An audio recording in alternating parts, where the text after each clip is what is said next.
Alrighty, so now that we have made our way into the bomber's hideout, we're going to make our way to the right here, hopping across the water on these little pillars here. And then we're going to come across our first enemy here. So if you see that we have our first enemy, this is a Scatula. And in Japanese, I want to chop this up, it's called Shikarakuda? I know I'm gonna, but it means skull insect in Japanese, however it's pronounced. So you can actually defeat this two ways. In our human form, we would just obviously slash the back. Don't spin into it, because obviously that's what happens. So blow your bubble, and you can do that. Yay! Or you could easily just walk on the side. Alright, so now that we're in here, we're going to go ahead and blow another bubble, popping the balloon here, breaking the jars if you need anything to refill heart or magic. Go ahead and climb the ladder, and we will make our way into the Astro Observatory here.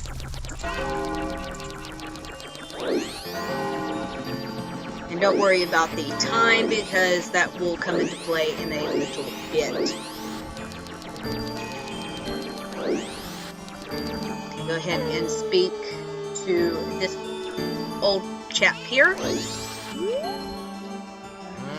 Well, a strange looking child has joined me today. Kinda creepy. So again, this character was actually from Ocarina of Time. He was the old man that would walk around in the I think it was in the evening time, in Kakariko Village.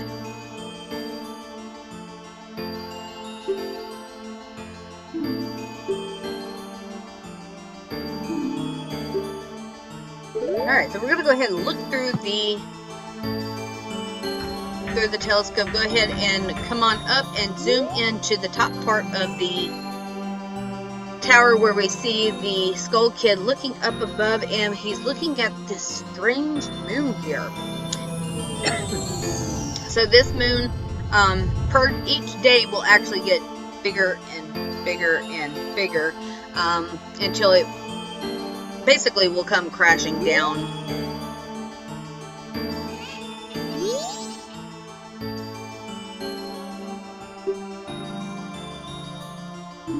Moon's Tear.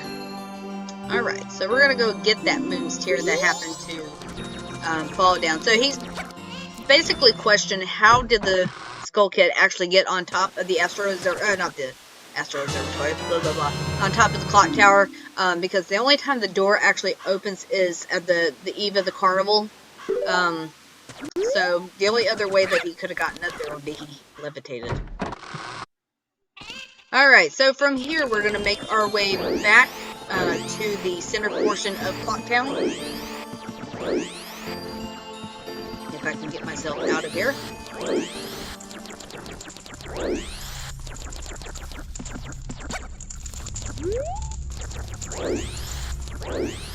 And we're actually going to go trade this land title deed, or not land title deed, or Moon's Tear for the land title deed.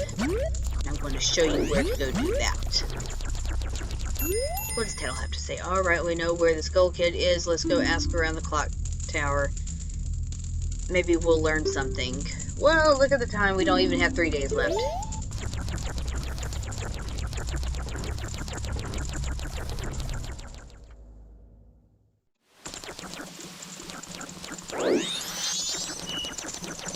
Alright, making our way upwards and down. We're going to go across into this area here. Okay, so now we can go ahead and approach the yellow flower here. And we're going to get interrupted by this Deku Scrub salesman here.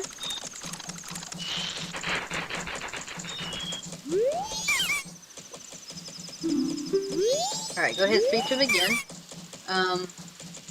He's already sold out of my wares and the carnival has to be done. I'm thinking of closing shop so I can buy a gift for my wife and return it to her in my village. Okay, so he's looking for a moon tier. Well, we just happen to have that.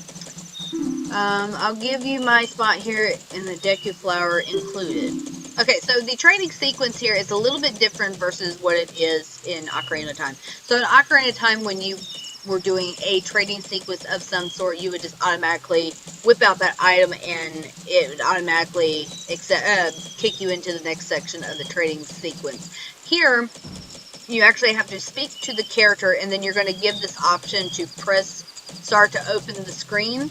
So go ahead and do that, and we are wanting to select the moons tier. Go ahead and close out, and then you're brought back to this screen here. Go ahead and use your corresponding C button to whip out that moons tier and give it to the salesman. He's going to be so happy, and now we get the land tile deed along with the flower.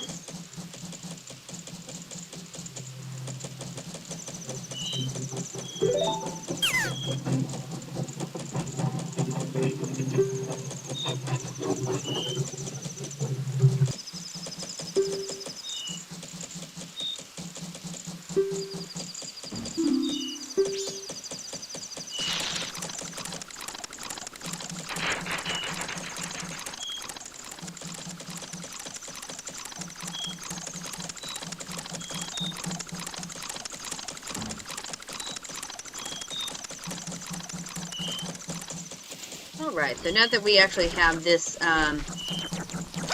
yellow flower here, we're going to go and do a little bit of fun stuff here. So, real quick, I want to show you something, and I don't know if we're going to really be able to do it. It is a glitch to be able to get us out into Terminator Field. So if you aim towards the center, holding down Z, and then backing up, coming at the wall. Sometimes you can squeeze your way through. Now, it doesn't look like this, but we need to earn some rupees here.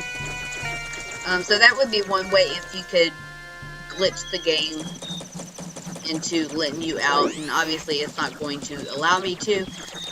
But in the case if you wanted to do that, that's something that you could do. So here we're going to actually go ahead and we're going to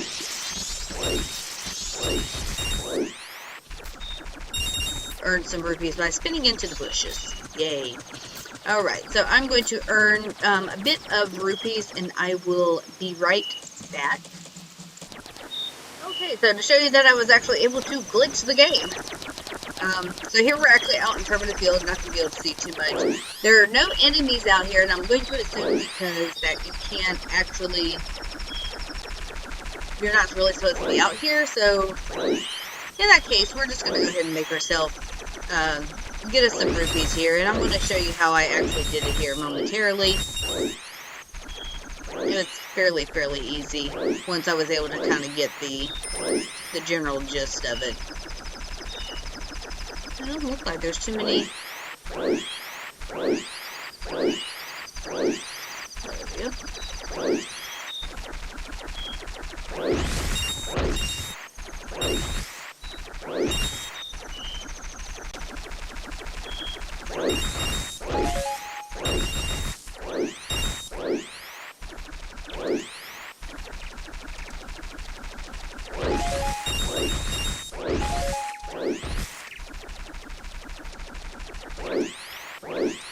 Okay, so now that I did that, we got about 71. That's decent enough. Ooh, what's happening here?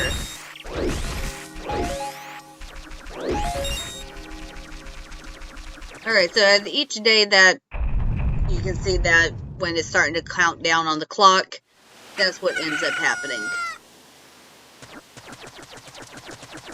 Okay, go ahead and make your way back in.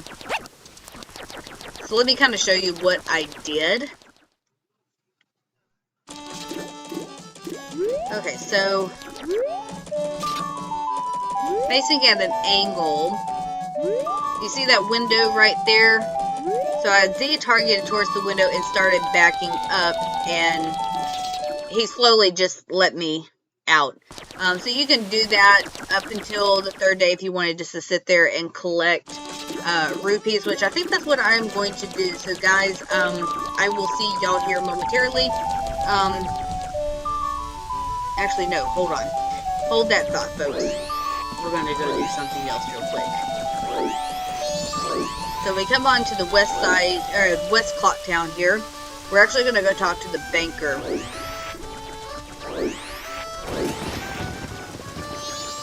And we're going to actually deposit our rupees. And the reason being is he basically says nobody actually saves up their money anymore. So for people who actually deposit X amount of rupees, we're going to get a wallet upgrade. So we need to actually save up 200 rupees, which we're going to go ahead and deposit what we have, and we're going to try to get to that.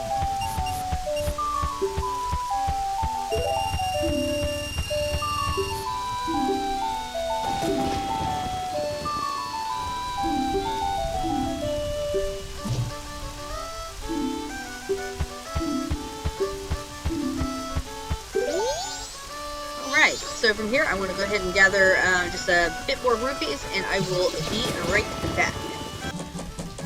Okay, I got a little on the board side. So we're going to go ahead and deposit these rupees into the bank, and now we're going to actually slingshot ourselves to the final day. So go ahead, talk to the banker, deposit what you have currently, whether it be you cheese the game and you got out by the guard, or you just sat there and you spin through bushes. So now we have exactly 100 rupees, so we need another 100 rupees to go. Alright, so go ahead and turn around and come straight into this building here. This is going to be the trading post. So go ahead and come to the left. We're going to talk to this scarecrow here. And he's a wandering scarecrow at that. Sounds scary. And he can make the time pass by with a blink of an eye if you dance with him. So we're going to go ahead and dance till nightfall.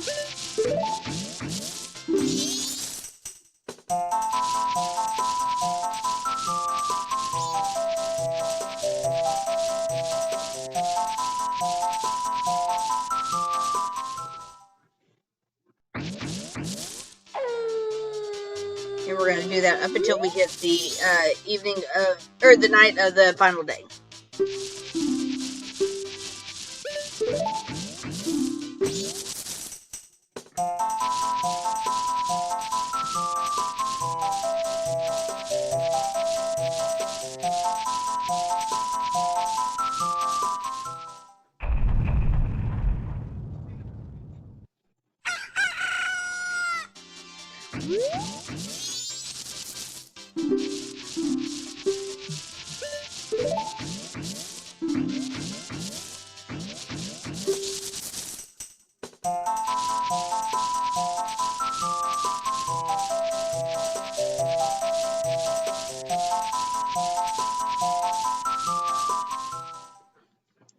Alright, so once you've gotten to the night of the final day, we only have 12 hours remaining. So from here you can do whatever you would so feel fit to do. If you choose to go out into Termina Field and go ahead and get more rupees, or just spin through the bushes. Either way, we're going to go ahead and end this episode here, and in the next one we're going to finish off the final day, where we actually get to go into the clock tower and defeat, or go, not defeat, but see that awful Skull Kid. So I will see you guys in the next episode. Take care, folks.